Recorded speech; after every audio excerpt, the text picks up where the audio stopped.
সবাই কেমন আছো? আশা করি সবাই ভালো আছো। আলহামদুলিল্লাহ আমিও ভালো আছি। আজকে আপনাদের মাঝে আমি পরিচয় করে দেবো আমাদের জেলার গ্রামের অসাধারণ একটা নদী, যে নদী বয়ে গিয়েছে পদ্মায়, মেঘনায়, যমুনায়। সেই নদীর অবস্থাগুলো আপনাদেরকে অবশ্যই শেয়ার করবো, আর আপনারা অবশ্যই শেষ পর্যন্ত দেখবেন আমাদের নদীর অবস্থা কেমন।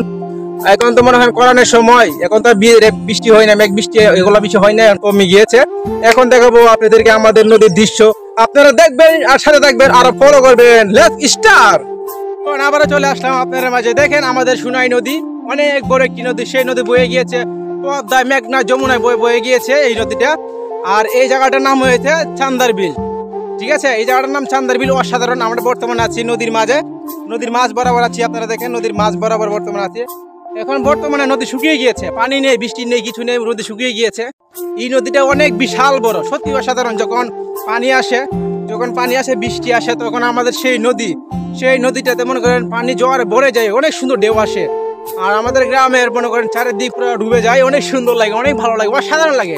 তখন আমরা কি করি, আমরা নাও দিয়ে ঘোরাফেরা করি, অনেক সুন্দর লাগে আমাদের কাছে। আর আপনারা দেখেন আমাদের সুনাই নদীর দৃশ্য, অনেক সুন্দর দৃশ্য, যায় দৃশ্যগুলো দেখলে আসলে দুটো চোখ জুড়িয়ে যায়। আমার দেশ প্রবাসী ও আমার ফ্যান ফলোয়ার যারা আছে তারা সবাই অবশ্যই পুরোটা দেখবেন, আর অবশ্যই শেয়ার করে দেবেন বেশি বেশি করে। এটা ভুলবেন না করতে, অবশ্যই শেয়ার করে দেবেন। আর আপনারা আমার দৃশ্যগুলো দেখেন, আমাদের এই সুনাই নদীর দৃশ্য অনেক সুন্দর দৃশ্য। আপনাদেরকে অবশ্যই পুরোটা দেখানোর চেষ্টা করবো ইনশাল্লাহ। আপনারা অবশ্যই সাথে থাকবেন।